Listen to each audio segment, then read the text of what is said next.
Ndine urombo kukuzivisai mhuri yeZimbabwe kuti madzibaba veshanduko vakanyimwa beu zvekare muzuva ranezuro vachinzi zvoni aiwa tichazoona nyaya yenyu rambai muri mukati ichazotangidza kuti takunoongorora kuti tinokupai trial yacho ichitanga musi wa24 February. Mamiriro akaita zvinhu kuZimbabwe haana kumira zvakanaka mhuri yeZimbabwe. Yamakadai kuteerera ndiyo channel yenyu Kulian TV, apo patinouya nema-updates nezvinhu zvakasiyana-siyana zvinenge zvichiitika. Iko zvinezvi tine nyaya dziri kunetsa. Tinoziva kuti vana veZimbabwe vanenge vachida kunyatsoziva kuti zvinhu zviri kumbofamba sei ende chii chichange chiri kuitika. Mazuva mashoma aya tiri kuona kuti macomrades akawanda vakarasikirwa neupenyu kusanganisira comrade Blessed Geza, comrade Weston Kudzai Saruwaka, vakashayika musvondo irori ratabva kubuda irori ende mitumbi yavo yese iri kupinda munyika yeZimbabwe yatokrosa paZimside. But mumwe munhu ari political figure ari popular which is madzibaba oshanduko vaisupportawo the Geza revolution vari panguva yakaoma vakavharirwa vari mukati kozvinezvi tichitaura futi zvekare nekuda pamusoro pacomrade nyoka yemabhunu vakavharirwa zvekare vari munyika yeSouth Africa. Saka hakuna chakanakira chimwe panguva ino. Hatizivi kuti mareasons ndechii chiri kunyanyisa kunetsa ipapo nekuti beu racho riri kuramba richingorambirwa. Ndo mamiriro akaita zvinhu.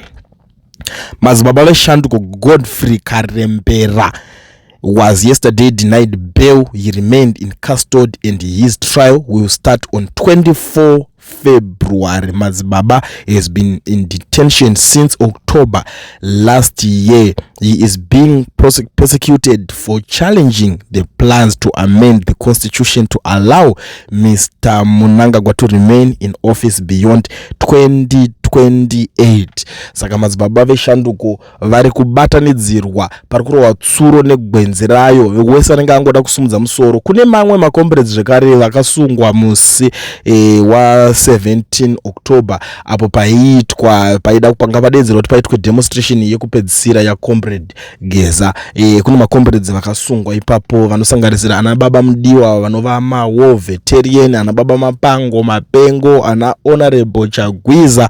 Namba yevanhu vacho mazita akawandisa tikada kuswera tichimataura vanhu vari mukati kusanganisira zvekare ana Jim Kunaka vari kunzi varimo zvekare mukati vakatosungirwawo nyaya idzodzi dzekuda kuratidzira. Saka zvinhu zvacho hazvina kutombomira mushe, havasi kutombopa vanhu mukana kuti poitwa sei pachazikanwe kuti zvinhu zvichafamba sei kana kuti vari kuitwa vanhu veexample here kuti kana vakada kuzosumudzwawo musoro mangwana vamwe munozotya kuti kune vamwe vakazochundira mukati. Handizive kuti mareasons avo vanenge ari papi nekuti isu tinoziva kuti nyaya dzebeu dzedze is a constitutional right yekuti munhu wese anokwanisawo kungo apply bail achiripiwa. Asi iyi nyaya iyi inenge yanyanyisa kurwadza zvakanyanya nekuti vanhu vaitaka kugarisa vari mukati imomo kusanganisira nyoka yemabhunu agarisa zvekare ari mukati. Ndichazoya ndichikuzivisai ma-updates ndoziva kuti pane dzimwe nyaya dzakawanda dziripo dziri kuitika, dzimwe dzacho dzatinenge tisati tataura panapa, asi zvinhu zvakangokosha kuti tingogara tazivisana kuti iko zvinezvi nyaya dzacho dzaapapi zvii zviri kutora nzvimbo. Ndisati ndapedza ndisati ndaenda zvangu mhuri yeZimbabwe, zvinhu zvakakosha kuzivisana nemi maZimbabweans vari muSouth Africa nevari kunze kweSouth Africa vese vanodawo kuregisterwa makambani nekuvhurirwa ma-FNB business accounts vasina ma-work permits kana kuti ma-study permits. Company yacho ndiyo yendakaisa apo paflyer inonzi Education Research. Even kune vari kunze kweSouth Africa vanodawo zvekare kuregisterwa makambani nekuvhurirwa ma-FNB business account. Namba ndidzo dzidzi muchida kuregisterwa muSouth Africa. Garai mabata mukoma Owen. Asi zivai chinhu ichi mhuri yeZimbabwe kuva nhasi zvinhu zvakakosha kana uri kunze kweSouth Africa even uri inside South Africa kuti uregisterwe company iyi panodiwa kunge une entry stamp.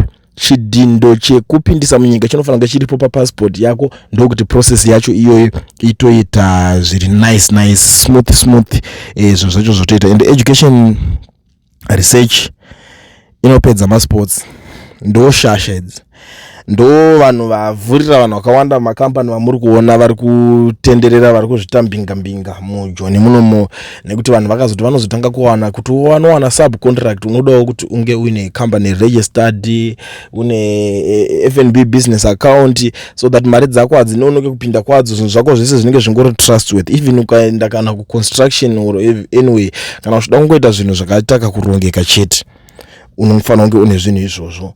company registration ne business account. Saka education research vari kugara vangokubatanidzira zvinhu zvacho izvozvo wopuwa iri package. Saka garai mavabata namba dzavo ndo dzindasiya pa screen dziri pa flyer.